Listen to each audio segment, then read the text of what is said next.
The lecture hall of Orion Academy was never quiet for long. It was the largest classroom in Sector 9, built to hold almost 100 students from different worlds.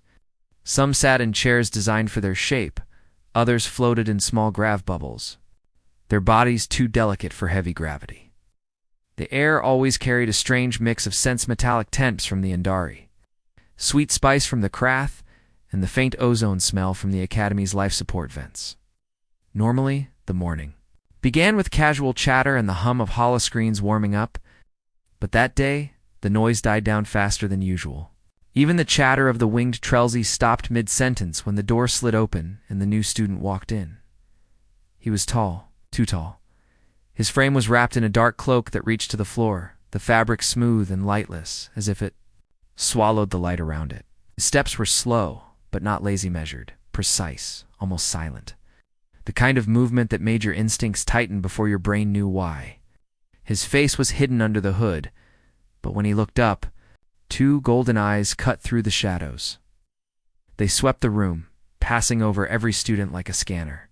And when they reached Alex Kane, they stopped. Alex didn't look away.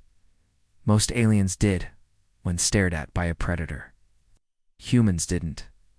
At least, not the humans from places like Earth. He met those golden eyes with a calm, flat look, his expression unreadable. A faint crease appeared near his mouth, not quite a smile, not quite a frown. Around him, the other students shifted in their seats, trying to pretend they hadn't noticed the strange exchange. The professor, an insectoid being with 6 thin arms and a voice like rusted metal, broke the silence. "Class, this is Chiron Vel, our newest transfer from the Outer Rim. Please make him welcome." The words sounded polite, but even the professor's antennae tilted slightly backward, a subtle sign of unease. Gyron gave a small nod, not the deep bow most alien students used, and moved to take a seat near the back. He sat so still that for a moment it seemed like he wasn't breathing. Alex leaned back in his chair, one boot resting casually on the rung of the seat in front of him. But his eyes didn't leave the newcomer for long. He knew that kind of stillness. Back home, it was the same way big cats waited before pouncing. It was the way snakes stayed coiled before striking, still controlled, patient, dangerous. The lecture began, but few paid attention. Chiron didn't open a datapad or take notes. Instead, he kept his hands under the desk, elbows loose, head slightly lowered, not relaxed. Every so often, his eyes would flick toward one student, then another, as if marking them. Lex noticed he avoided looking at the ceiling security cams. That alone told him more than the rest of the class would notice in a year. Halfway through the session, Alex did something small. He dropped a pen. It rolled along the floor, right toward Chiron's feet. In one smooth motion, the newcomer reached down and stopped it before it could pass under his chair. Too smooth. Too fast. He didn't fumble. His hand snapped out with precision, the way a trained fighter would catch a blade. He set the pen on Alex's desk without a word.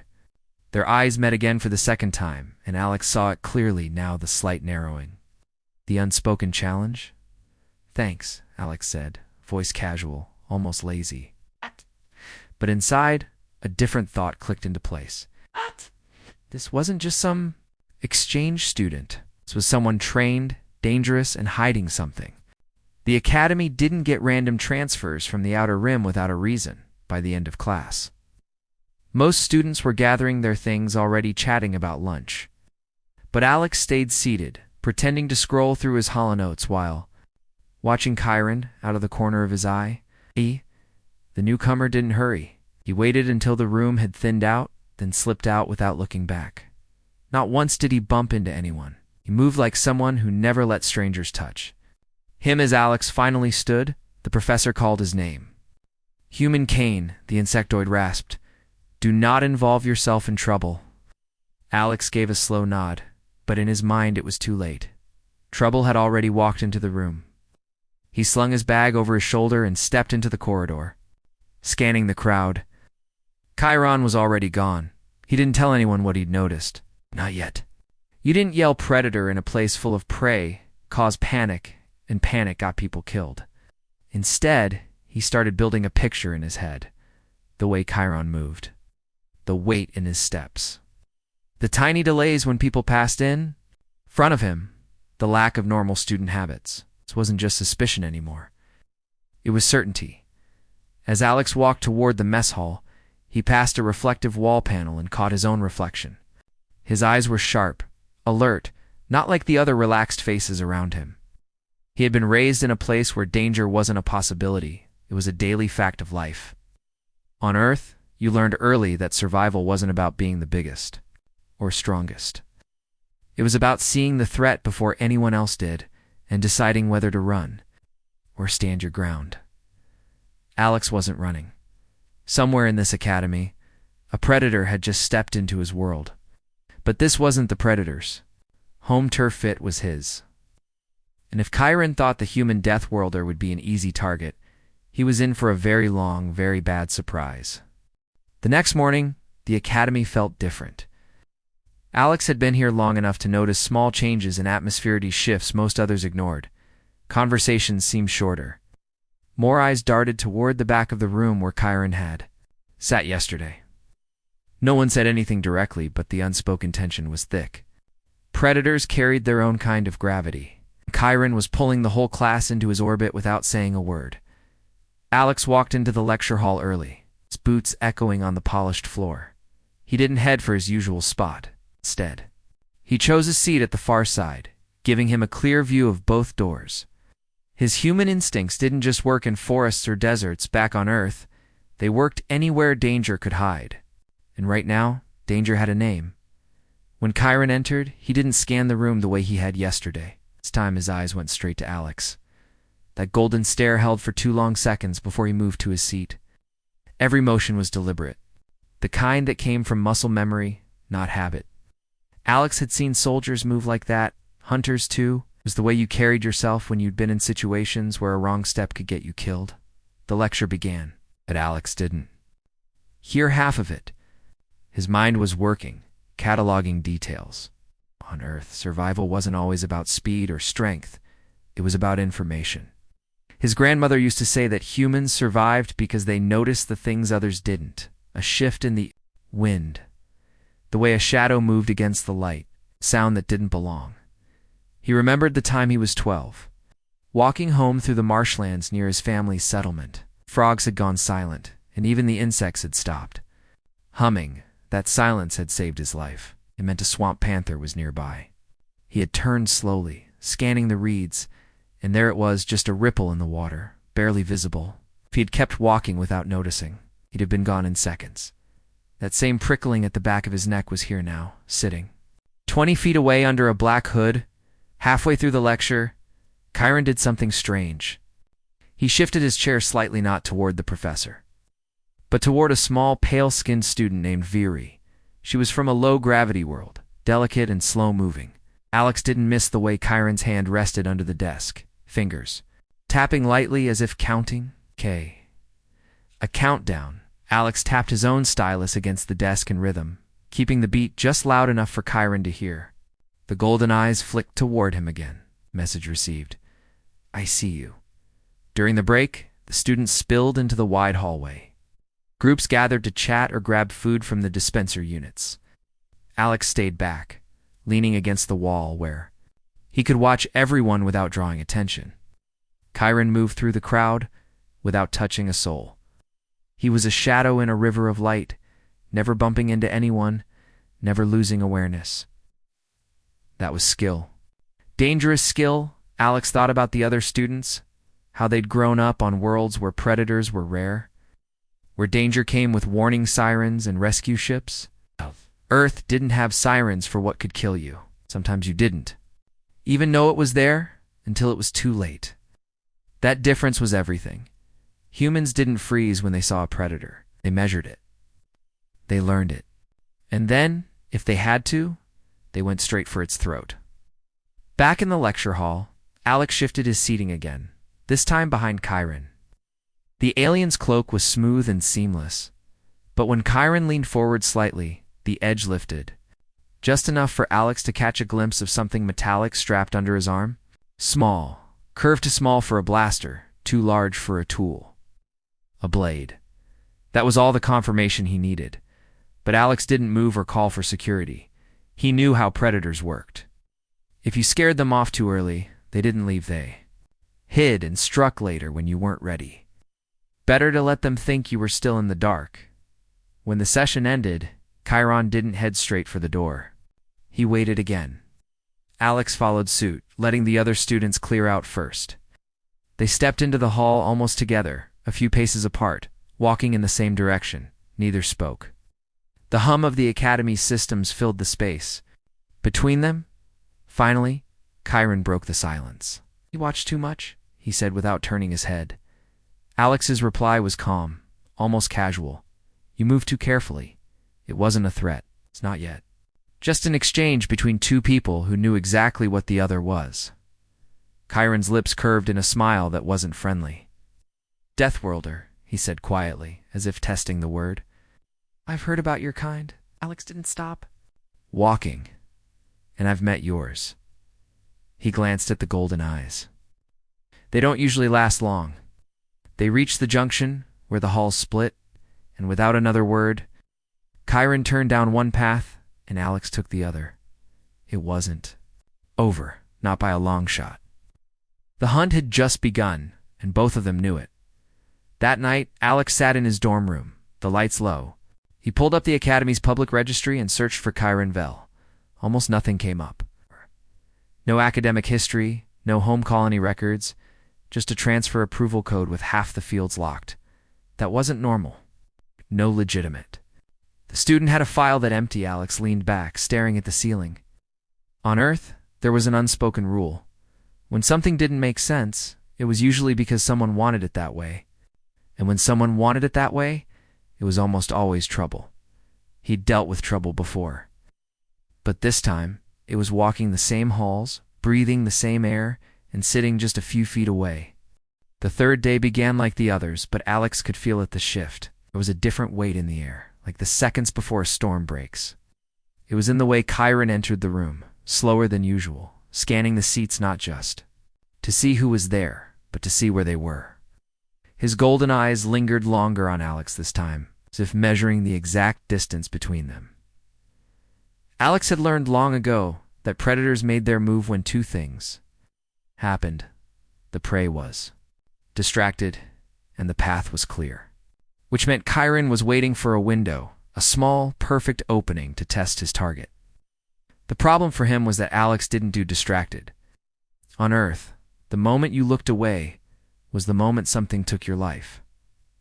The lecture began with a lesson on interstellar trade routes, something that usually bored half the class into drowsiness. Chiron didn't touch his datapad. Instead, he leaned slightly forward, his left hand out of sight, just under the desk. Alex noticed the shift of his cloak, the faint tension in his arm muscles. Subtle but not invisible. The opportunity came. 20 minutes in, the professor asked a question to the group, and several students, including Alex, looked toward the holographic map projected at the front of the room. Why, everyone else, it was a harmless moment of attention shift. Chiron, it was the perfect moment to act. Something small and dark slid across the floor toward Alex's feet. It moved in a slow, straight line, too straight to be accidental. When it stopped at his boot, he glanced down without bending. A tiny silver device, no bigger than a coin, rested against the sole. He didn't pick it up. He didn't even move.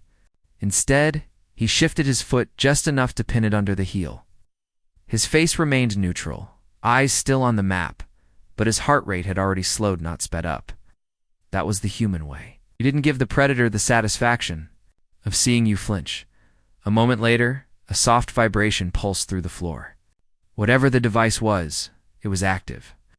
Alex's mind worked fast. It's too small for an explosive, too delicate for a tracker, which left only one option, a probe. Something to scan him, maybe read his ID, maybe more. Without looking, Alex scraped his boot just enough to push the device back in Chiron's direction.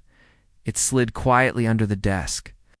And then, deliberately, Alex turned his head and locked eyes with Chiron.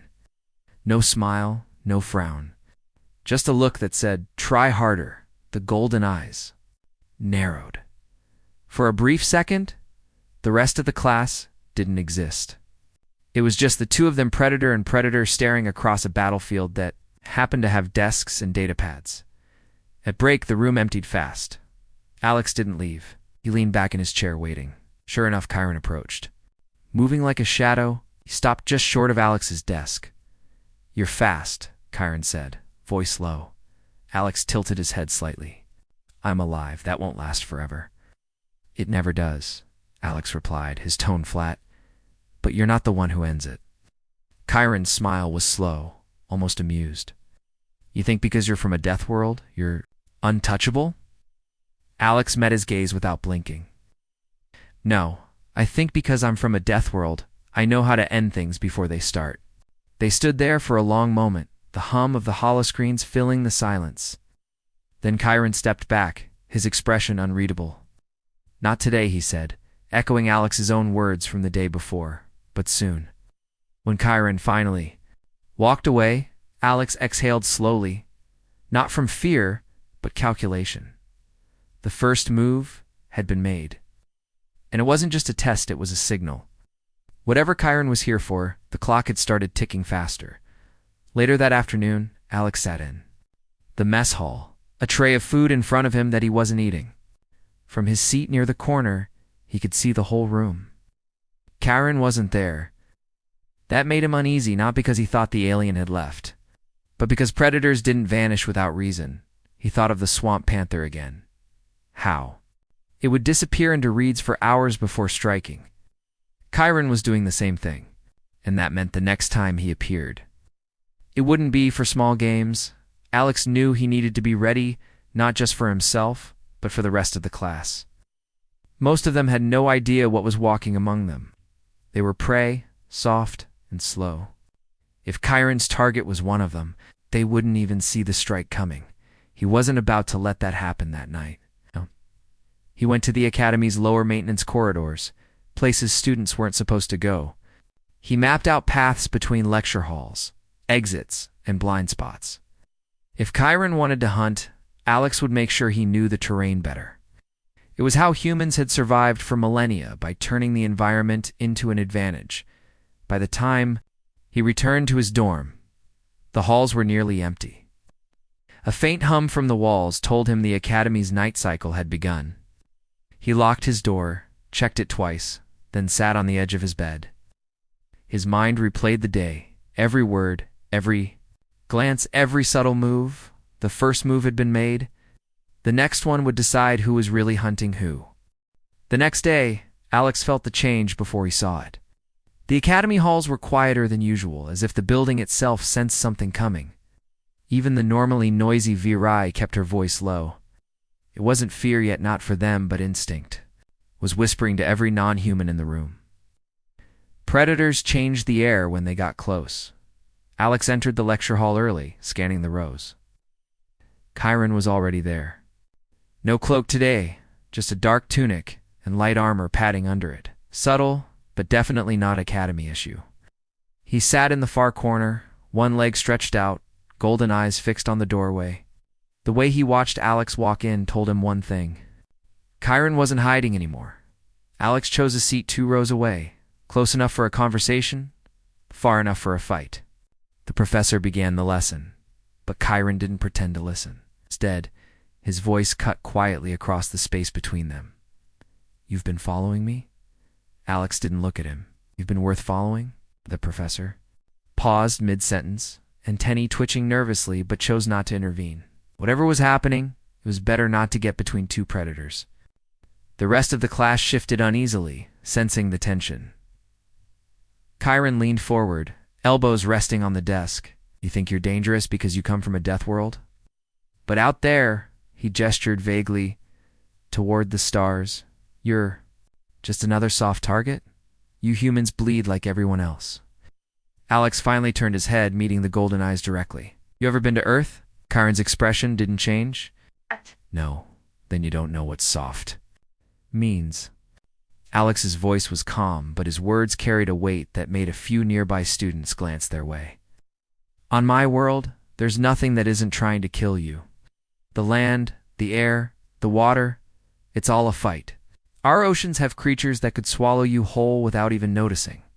Our forests hide animals that can see in the dark, climb faster than you can run, and smell your fear from half a mile away. Our skies have storms that can tear a city apart in minutes. He leaned forward slightly. We learned to survive. In all of it, Chiron tilted his head, a faint smile tugging at his mouth. And you think that makes you special? It makes me ready, Alex said, his voice lowering just enough to force Chiron to lean in to hear. Out there you train to fight other people. On Earth, we train to fight the planet itself. Every single day. Ivy, for a long moment, neither spoke. Around them, the professor pretended to teach. The other students pretended to listen. But all ears were turned toward the quiet war happening 2 rows from the front. Finally, Chiron sat back. You talk like you want this fight. Alex's eyes didn't waver. I talk like I've already decided how it ends.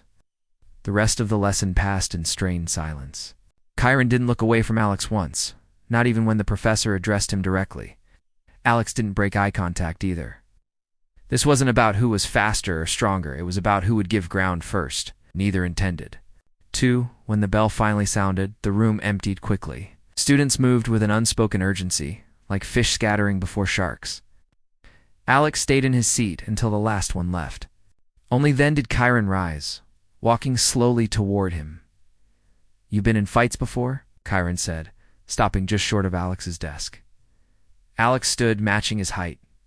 Fights end. Hunts don't. Chiron's smile was cold. Then let's see who's the hunter? Without another word, he turned and walked out, his footsteps measured, almost lazy. Alex watched him go, every sense on alert. The challenge wasn't just in the words, it was in the timing. Chiron wanted him to know it was coming. That was either arrogance or a warning. That evening, Alex didn't go back to his dorm right away. Instead, he took the long route, cutting through the academy's under-level corridors. Few students went there. The lighting was dim, the hum of machinery loud in the narrow halls. Perfect for thinking. It's perfect for preparing. He replayed the day in his head. Chiron wasn't like the predators on Earth. He was trained, disciplined, and patient.